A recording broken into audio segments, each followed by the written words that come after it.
Firstly, welcome everybody. Thanks very much indeed. I've got a timer down here. It says 45 minutes. I think it'll take 45 minutes to get through that title. Yeah, I apologise for that. I'll start off with apologising for this.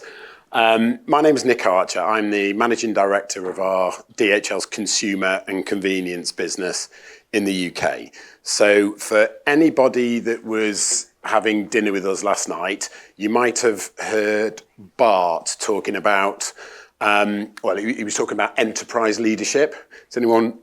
Was anyone with us last night? Yeah.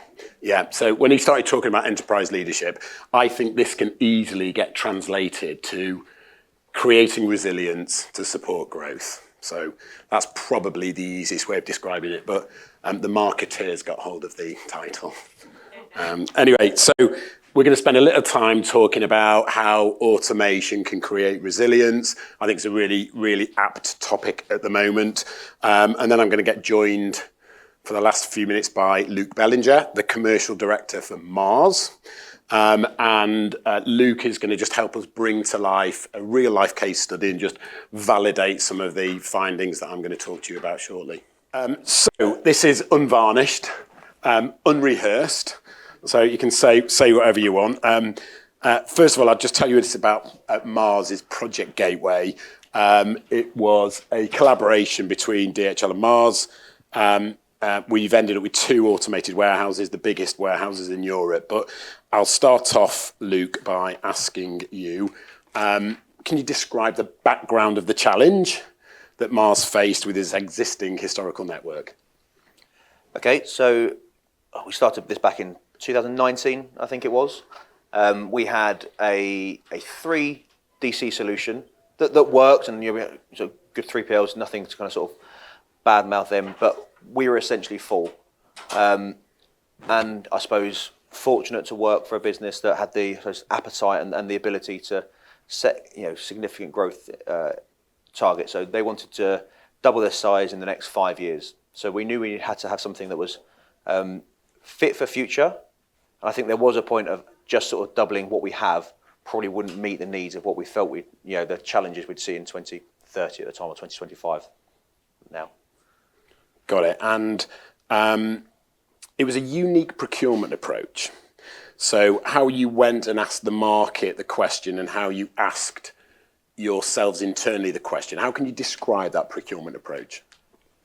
So breaking it, we tried to have a solution-based sort of question. We wanted to double our size in the next 5 years. We gave clear growth expectations, continue to delight our customers, and we had some ambitious sustainability goals. That was about as much as we kind of asked for alongside the data of what we do today. I suppose the other benefit, again, we do have, being a sort of privately owned company, we have the ability to think a bit more long term. So again, we knew that we could open our eyes a bit more to see what the market offered. And I think we might touch on it, but Mars as an organisation aren't a logistics company, and we don't want to be. And I think that was the key thing we tried to sort of separate us, allow the logistics providers to do their thing and be logistics experts, provide that thought leadership, which we didn't have that sort of expertise in our business. And Luke, how far out were you looking? So when you went to the market, what was the sort of aspiration in terms of trying to find a sustainable supply chain? I think we gave sort of data sort of 2030, I believe. It was ambitious. This is where we think we're going to be in sort of 10-ish years' time. We need a solution, therefore, that fits that ultimately. And what have you ended up with? So this solution, as Nick touched on there, we've got 2 new fully automated, highly automated warehouses in East Midlands Gateway and London Gateway. In terms of where it ticked off, in terms of sustainability, they're sort of, some of the not necessarily related to automation, but some of the most sustainable buildings in the country for, commercially. But it opened our eyes up. We didn't think we'd end up in London Gateway. East Midlands Gateway is, in the middle of the country, is generally accepted, but that London Gateway really one was, I think it's unlocked, credit platform that we're only starting to understand now. It's looked at our whole network. We've got inbound, outbound, you've got rail terminals at the port there. we hadn't even really started to look at those options now at the time. But it feels like we've got something that we can create a bit of an ecosystem with. Yeah. I'll tell you how it was from our side. So it was, for us, as a procurement process, it was the first time we were asked a question where we were allowed totally unconstrained thinking. So instead of a 3PL giving us, a client giving us an exam question, everyone answers the same question and almost a race to the bottom on the price. It was open your minds, unconstrained thinking, and you gave us your entire network. And we did about a 3-month study on it. There was over 90 sourcing units. And the initial ask was for maybe a 3 or a 5 year contract. Yeah.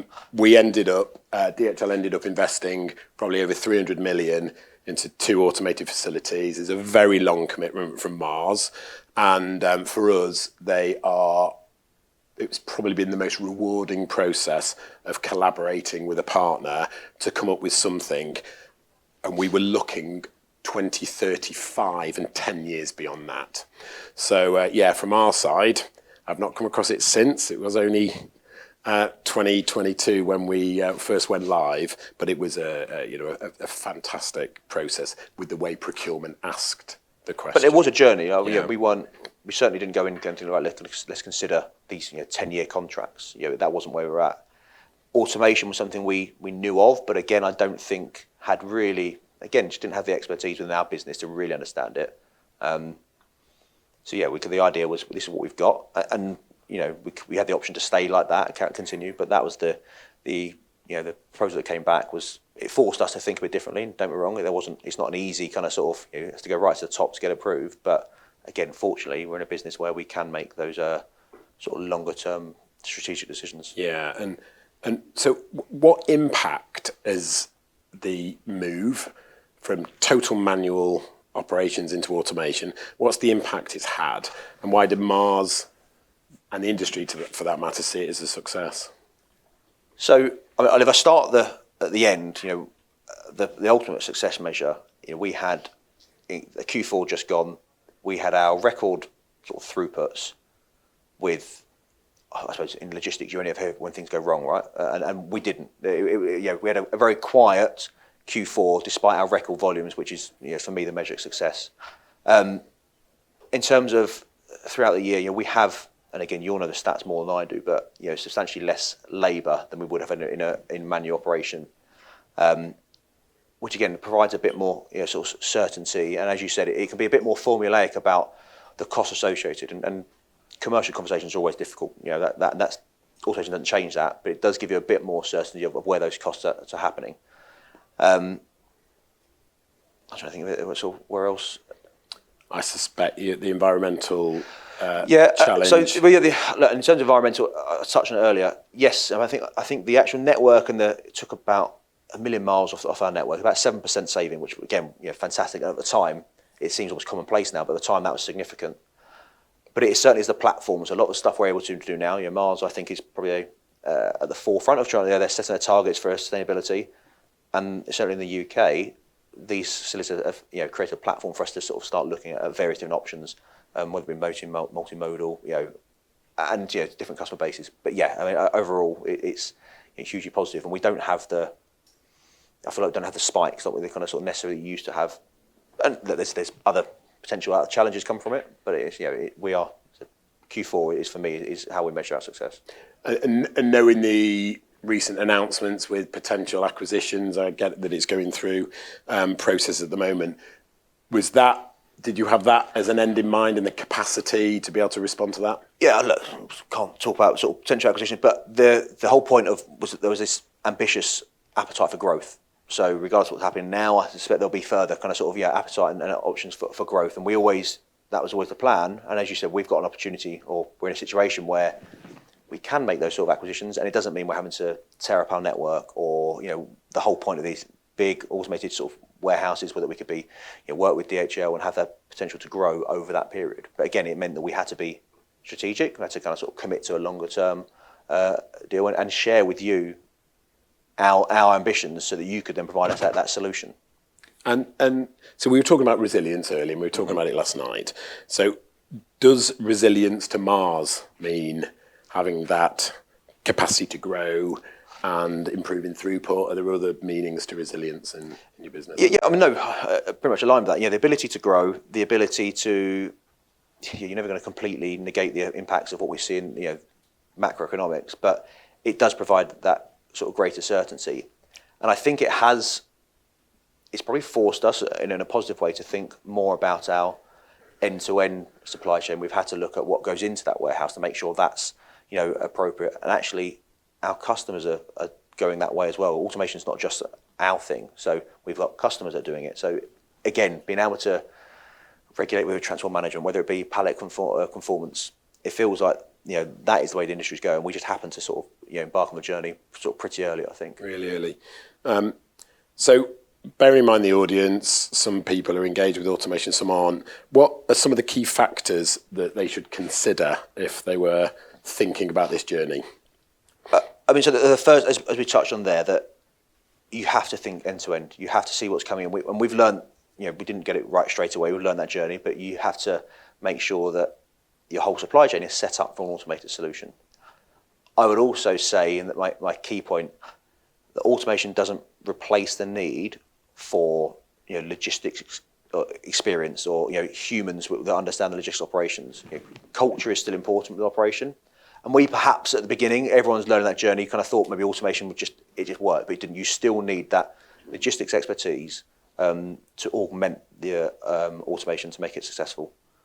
And that's where, again, I've touched on it before, that ultimately our creating that demand. The customers, some of our customers have got it, so we're going to follow suit. That demand is going that way. I suspect that eventually it'll be a point where it'd be quite hard to be a manual operation and feed into an automated solution if that's what your customers have at the end. And Luke, could you see the delivery of your Q4, for example, or the challenges that we're seeing now, cost challenges, labour challenges, regulatory challenges, legislative challenges? Could you see the manual world that you were in previously being able to respond to those, or are you now reflecting and thinking we needed to make that change? I reflect on. I'm glad we made that change. Humans will always find a solution. But yes, when I think of look, all the conversations we're still having about cost, about change, they'd be magnified in an manual operation. There are certainly. But in reflection and hindsight, I'm glad we are in the situation we're in. I won't profess to sort of pretend I knew that was coming. 6 years ago. I think we expected, talking about contractual negotiations, inflation to be sort of 2% for the rest of our the career. So we didn't know, but again, with hindsight, I feel we're in a better position. I look after Europe compared to some of the other European markets. The UK has great capacity for growth. And as you said, more regulated sort of cost increases which still occur with people, but it works better for us now. It's more formulaic. Yeah, I would say in my experience, we're getting asked more and more times by customers now for automated solutions, and I suppose the main message is it just creates in this environment of uncertainty, it just creates certainty, and whereas an FMCG manufacturer has got so many other things to deal with, having a supply chain that's got a level of surety just makes a material difference. So at this stage, I'll just open it out to the floor, really. Is there any questions for Luke on the Project Gateway? Because that's probably the most relevant programme and process that some of you might. I'm sure Nick's also have to take questions. Yes, we were both involved in the project. Yeah, have you got any questions?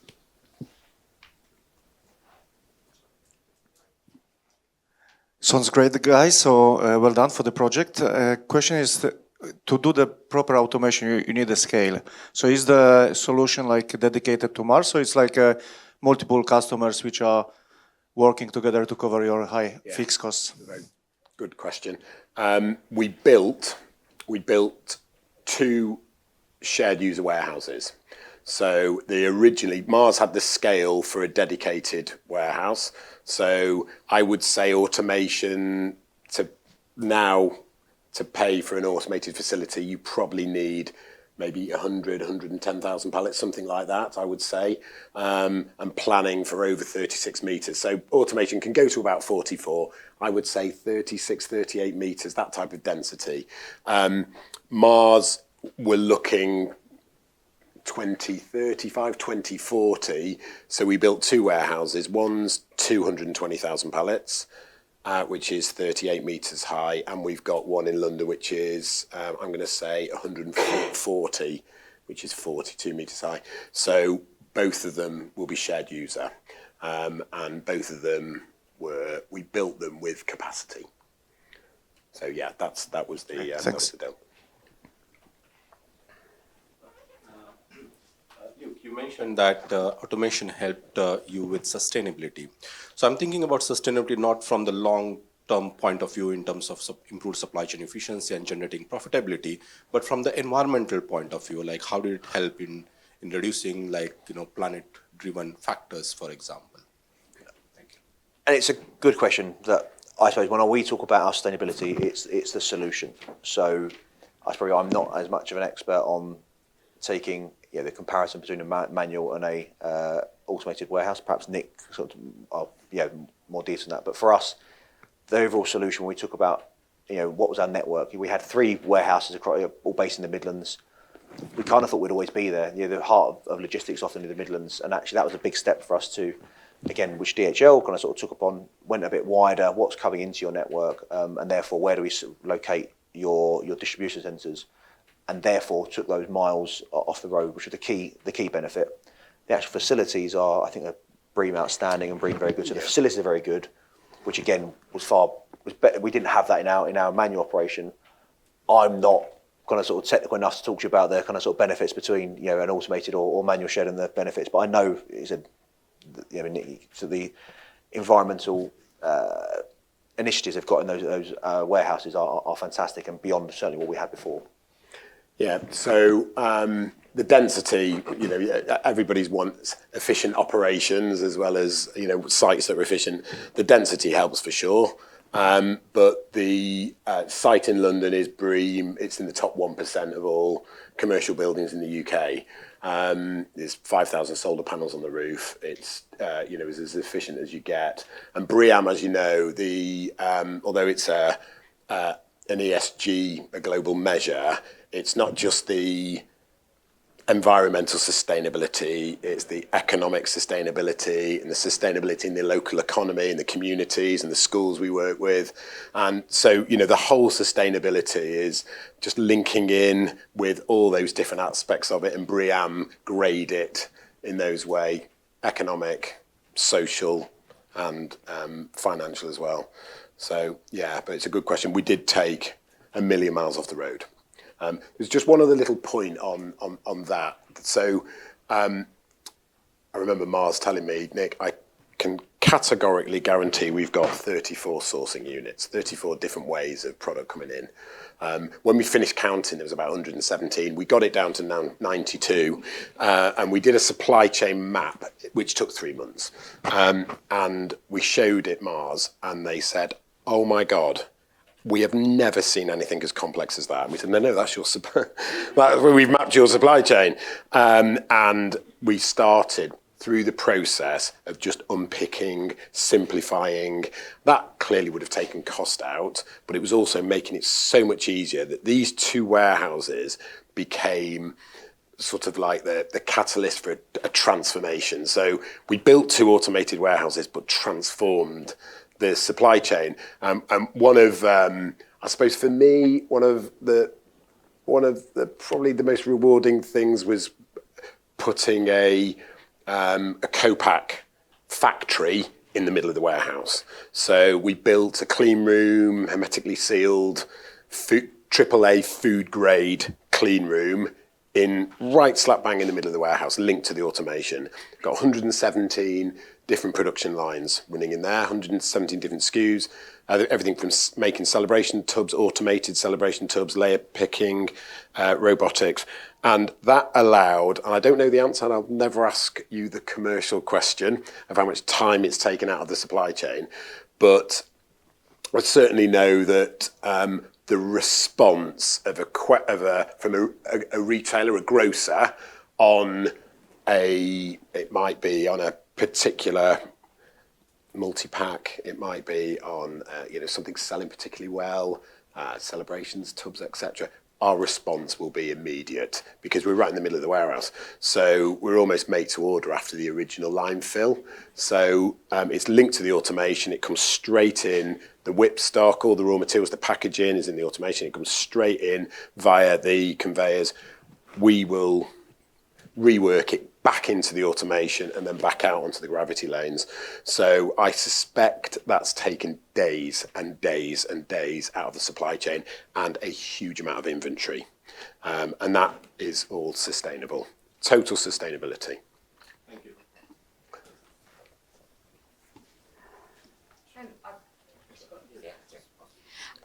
So actually it's more to you, Luke. So having the right product in the right place at the right time is hugely important, as we know.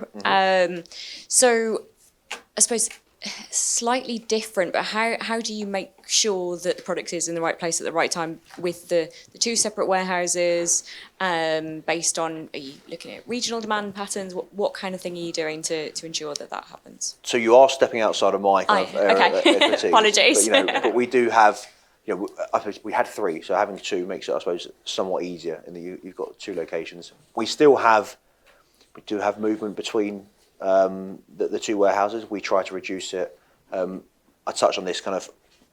It's a platform for future endeavours. They're both rail connected. I would love to see us eventually use more rail between the 2. I mean, ultimately, you'd love us to not have to move stock between the 2, but that's not always the case. As Nick touched on earlier, a lot of our co-package producing in one site, so we have to move that down, etc. But I'm not. I must admit, I'm not an expert on demand planning, but it's a challenge for all businesses, without a doubt. From the point of view of the sourcing and very interesting process that you mentioned at the beginning, I was just wondering if you could take us through. On the one hand, how did you convince the business to go open, which is in a complex project with a lot of money, must have been very difficult. And then the second part of the question is, understanding that you got many different solutions if you had however many suppliers or potential suppliers proposing things. How did you manage to find your ultimate solution that was so successful? Because if it's not the same, not same proposals, difficult to compare, etc. So it would be interesting to know, how did you convince the business and how did you choose? That's a really good question. And a lot to that question. I'll start the second half. So how do we choose? Because I mean, the first thing, I suppose, because of the scale of our business, it wasn't as if there were tens of organisations that were able to kind of sort of provide a solution that could look at our scale. Again, I'm sure all companies say this, but I certainly believe with Mars, the culture of a both employee or associate or our supplier is hugely important. And so when we did the sourcing process, we call it supplier engagements. We meet every supplier in person with the right people. From our side, we expect the right people from the other side, the supplier. That all feeds in, and that's not just in this project. Generally, certainly within logistics, that's how we run our tenders. It's important for us to, I suppose, see the whites of the eyes of the people that we want to work with, and that's been the other thing. I don't know. Again, other organisations are the same, but for me, in procurement and supply chain, we are very much in partnership, and we wouldn't make a decision without the other one.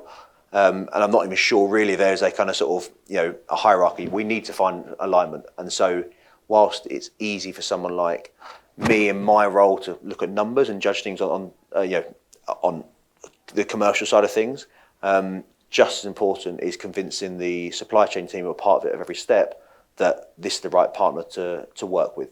So the cultural side of a supplier for us is as important as the sort of final solution. In terms of, as I said, when Mars again has been, I'm quite proud of the fact we've got lots of long-standing relationships. One of the sites that we sort of exited from, we'd been with for 60 years, and look, they decided they didn't be part of the process going forward. But we enjoy those long-term relationships. But we'd never looked at sort of 10-year sort of deals. So we were expecting, 3, maybe 5 at a push. But I think that was the sell, or the over the sort of cliff moment, that if you wanted to go for a future-proof solution, and actually, we were talking about data for 2035, then actually we had to, be able to commit to that. We also know with the automation, again, just the pure economics of it, you need to be able to invest. We need a supplier that are willing to invest in that, and we needed to then be able to commit to those long-term partnerships. But it certainly wasn't easy in terms of the commitment. It went up, at that level gets signed off by Al. We don't have a CEO or officer, but like the board, the family members, the Mars family, it gets signed off at that level. So it's about, again, not just the benefit to the market, the benefit to the planet. I suppose, again, where I feel quite fortunate being part of an organisation that, one is principle-led, so we've got the 5 principles, and that gives us a bit of a guiding, framework to how to make decisions.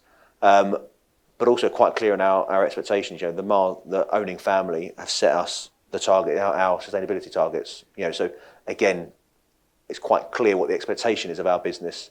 And therefore you're able to link, the business proposal to what they're asking. And that hasn't changed, and endures also.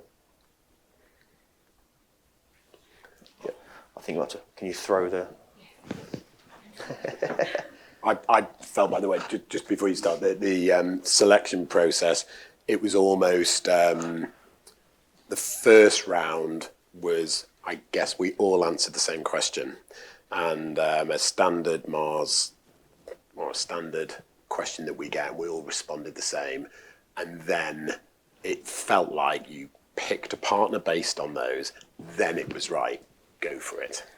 Yeah, so it was almost a bit of a beauty parade.